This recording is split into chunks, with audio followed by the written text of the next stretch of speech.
KaiJune. Hey guys, we're almost 2 weeks into KaiJune, and today we're covering Godzilla vs. Destoroyah. This time, Godzilla is forced to fight a giant crab-like being, which can mutate into either really small crabs or a big crab that has bat-like wings. In this one, we continue the idea that Godzilla is telepathic, and we also still get Godzilla, baby Godzilla, who has grown and is now known as Godzilla Jr. because he basically looks almost exactly the same as Godzilla. In this one, Godzilla is super radiated after an explosion on his island caused him to just become massively over-irradiated. Now he has all these red sores on him and he's glowing and steaming, and it's known that he will at some point explode from all the nuclear fission going on in his body.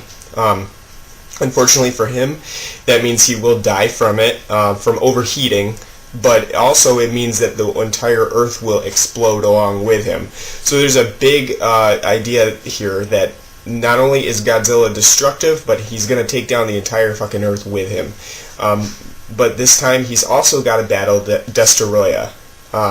So there's a lot of things going on in Godzilla vs. Destoroyah, and unfortunately the Earth is not very safe in this one from Godzilla or Destoroyah.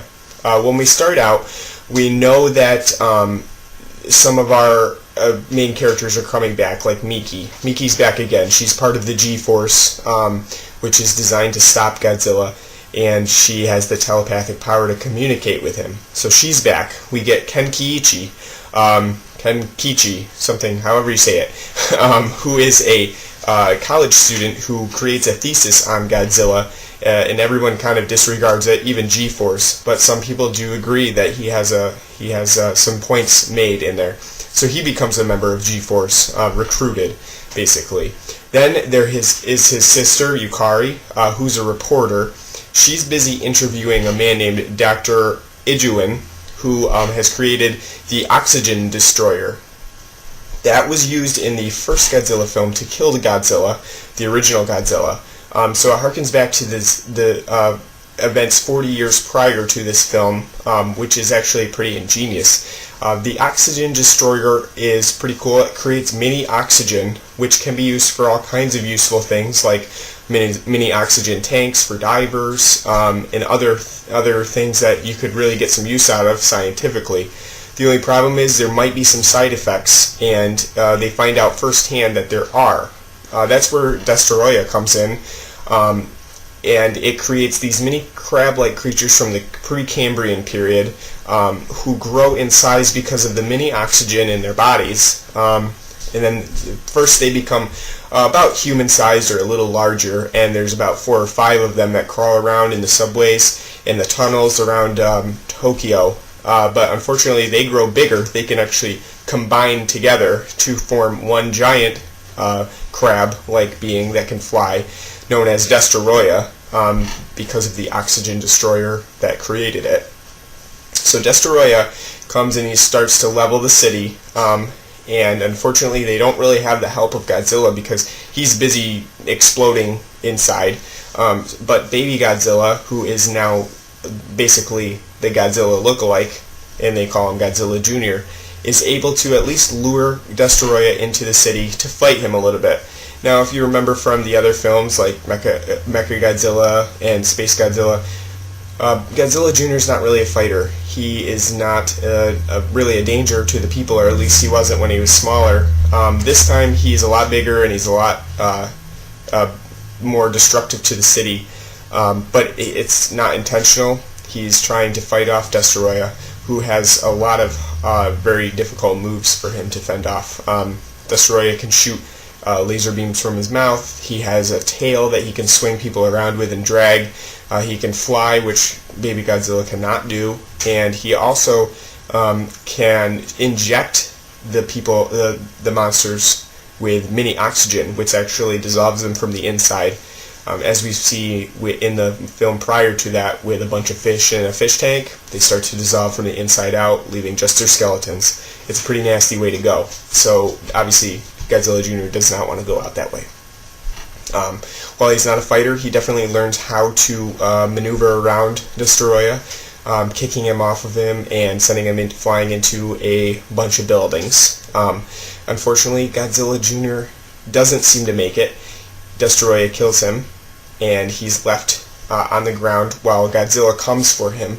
He knows he's in danger, so there's a sense that Godzilla is actually fighting for his son at this point, making sure that he can take out Destoroyah in revenge, because there is a sense of grieving to Godzilla, which we have seen before in the other films, but not in as much detail as this one. And you actually do feel for Godzilla Jr. It's a little sad. Everybody cries a little bit. But it gives Godzilla the incentive to really go after Destoroyah, even though he kind of gets his ass kicked for a little while. But once Godzilla starts to overheat, he becomes a superpower.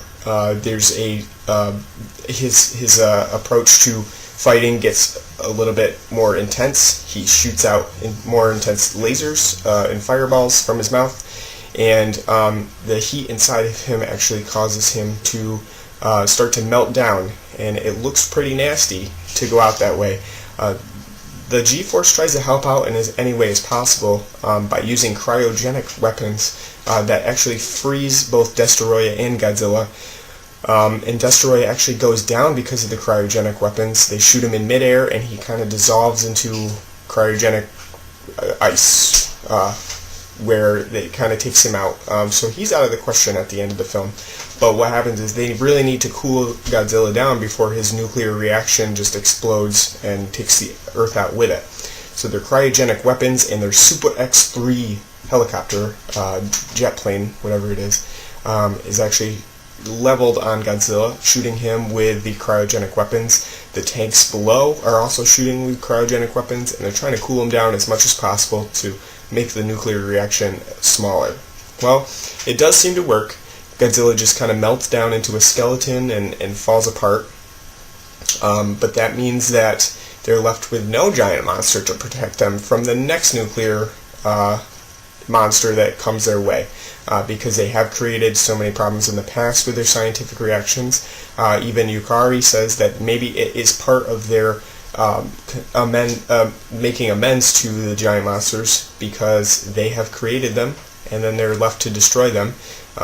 It's atonement, she says. But fortunately for them, there is a savior in the mist. With all the fog coming up, you can just barely make out the appearance of Godzilla Jr., who seems to be okay after this. Now, this film was marketed as the end of Godzilla, and it is. I mean, they really did kill him off. But we do get another Godzilla, which will lead us into the Millennium series, which is Godzilla 2000. But I also have to cover Godzilla vs. Megaguirus first, so we'll tackle that first. But we will be going into the Millennium series as well with Tokyo SOS and the Final Wars. So that's coming up. That should be fun. There is a lot of kaiju carnage in this one, actually, so we'll take a look at that right now. This time we get 21 buildings destroyed, 4 tanks destroyed, 1 helicopter, and then unfortunately we get Godzilla, who blows up because of his nuclear reaction. All that destruction, it is part of the, it's one of the better films in the series, and definitely Destoroyah is pretty cool, especially because you can split into all those little crabs at any given time, that kind of make things pretty difficult for Godzilla. You can fend them off, you can throw them off, but they can crawl all over him.